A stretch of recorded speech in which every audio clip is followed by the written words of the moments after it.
पण मीडियाने एक बातमी मात्र मिस केली आहे, ते म्हणजे संजय राऊतांनी सत्तेवर असलेल्या गाढवांच्या सोबत जेव्हा काही माणसं सत्तेवर होती तेव्हा तीही गाढवं होती असं म्हटलेलं आहे.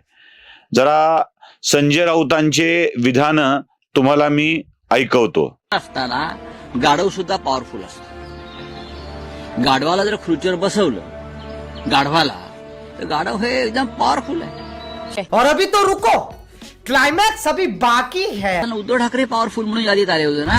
उद्धव ठाकरे पॉवरफुल म्हणून यादीत आले होते ना. उद्धव ठाकरे पॉवरफुल म्हणून यादीत आले होते ना. रुको जरा, सबर करो. बोला धक्का बुक्की नहीं करने का, आराम से लेने का.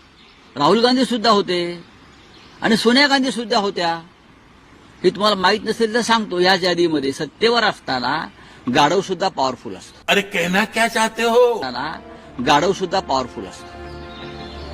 गाढवाला जर खुर्चीवर बसवलं गाढवाला, तर गाढव हे एकदम पॉवरफुल आहे. सध्या काही गाढवं खुर्चीवर बसलेले आहेत, त्याच्यामुळे गाढव पॉवरफुल दिसतंय तुम्हाला. मुख्यमंत्री असताना उद्धव ठाकरे पॉवरफुल म्हणून यादीत आले होते ना. राहुल गांधी सुद्धा होते आणि सोनिया गांधी सुद्धा होत्या.